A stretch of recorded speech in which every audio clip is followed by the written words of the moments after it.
If anyone's good at picking the moments with Terry, it's Darkstalker. I feel like locals where it's a lot more casual, the one person you don't want to play against the most, definitely Darkstalker. You don't want to have to run into Terry and just fear for your life when you press the button. And what matchup was we seeing? We're seeing... Ooh, Kirby instead. I was completely wrong. I remember now, they play Kirby. They play Kirby against Pick. Yeah. And that was the reason why Pick counterpicked to Ryu. He lost game 1 and immediately went Ryu. I haven't seen much compared to Kirby, but that was almost almost the entire stock. It was insane. I love watching Kirby, I'll be honest. Indeed. Just the way he crouches and says, that's so approach me. Adorable. But they're also like a little freaking war crime, like... The down tilt is a war crime. Literally. Their frame data is insane because most of their stuff, I believe every aerial is safe. Most tilts are either safe or like can be spaced to be safe. And his frame data is just insane. So if you have to CPC with him, you're not having a good time. He has amazing out shield as well. Nice. Up tilt is a great juggle tool as well. Yeah. Up B is actually, okay.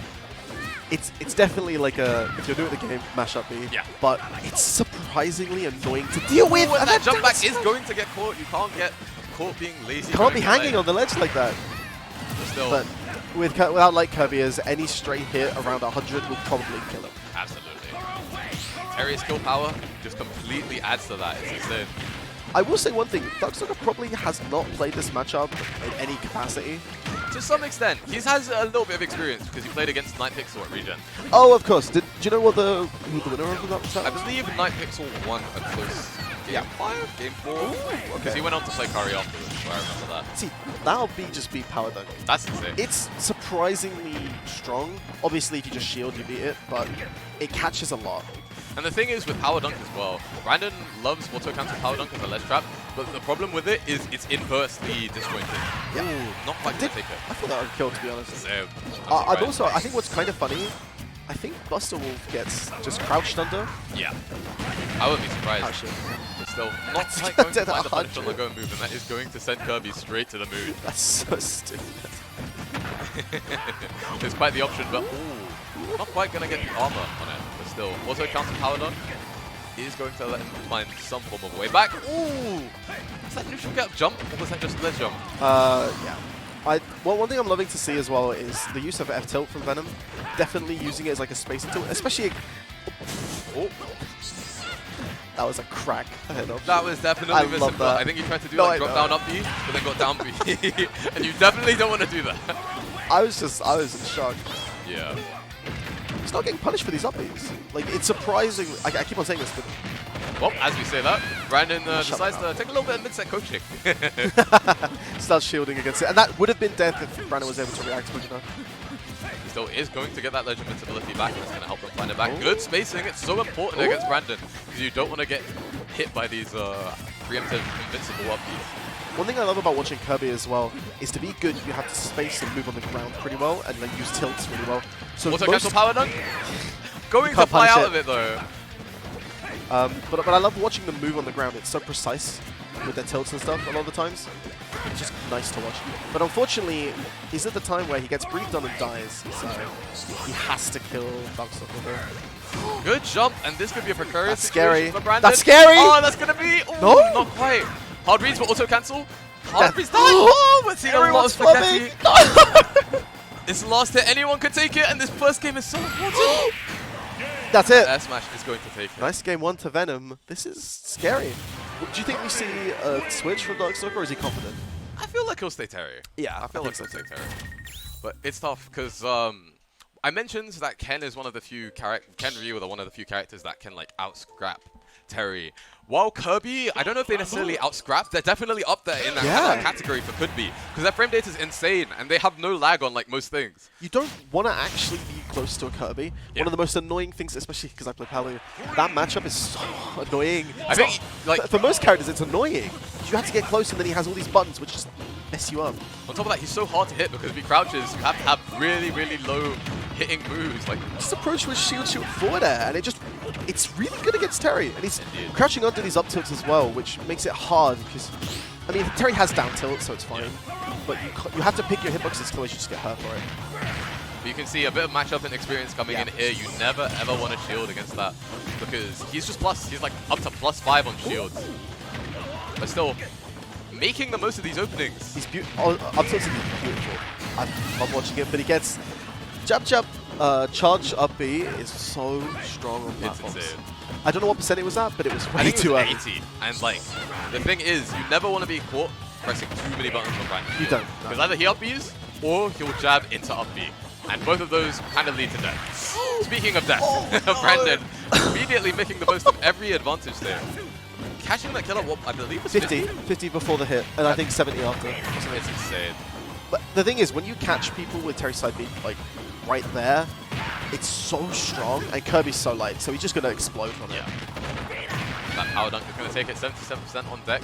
Brandon in the advantage state situation. Can he make the most of it? He went for the read, but again, uppy is so prio. Not gonna get the hardest punish, but still gets a punish, and that's all that matters. I feel like this is a game where you're... Oh, it's spot dodge, right? Yeah. It always looks like spot dodges don't work against that move because you never see past it.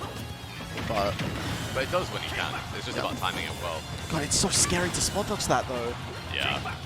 You have to do it at percent where, like, even if you get hit by the power dunk, sorry, the power geyser, then you won't necessarily die.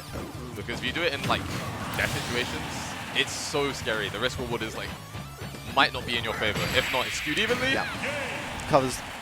The thing is with Kirby, you have so many jumps that you can kind of bait out moves like that. But when you're that far behind, you just it's harder to have the awareness to play it slow. And Absolutely. I don't even know at that point in the game. I mean, if you were in that, would you be still playing to win it, or just playing to like stay calm for the next game? I feel like you definitely try to make the games go. You try to make as much as you can in each game. Even if you're like down and out, you still want to make sure you can collect as much data for next game. Or even then, you want to, just before you're out, you want to do as well as you can to keep your mental up as well. Because if you get like a nice cool combo, get a nice stock, even though when you die, you're like, ah, I did my best. If you get 3 stocks, you're like, oh, I'm dead. And I think this is the 3rd game in a row, same stage. Indeed. As it happens.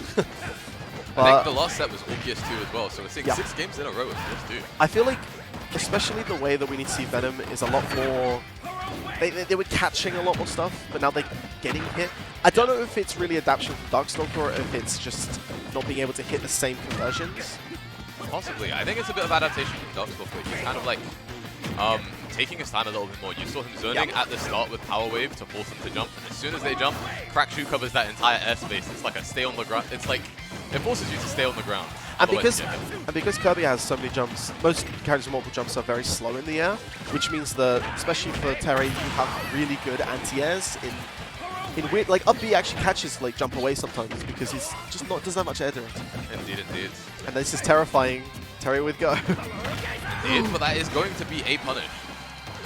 That is going to be a hard catch on the Crack Shoe. Amazing work from Sit Venom. down! It's like, get back to the blast zone. No free recoveries here. And I'm, again, loving these use of tilts. Everyone is just amazing to watch. I love watching Kirby tilts.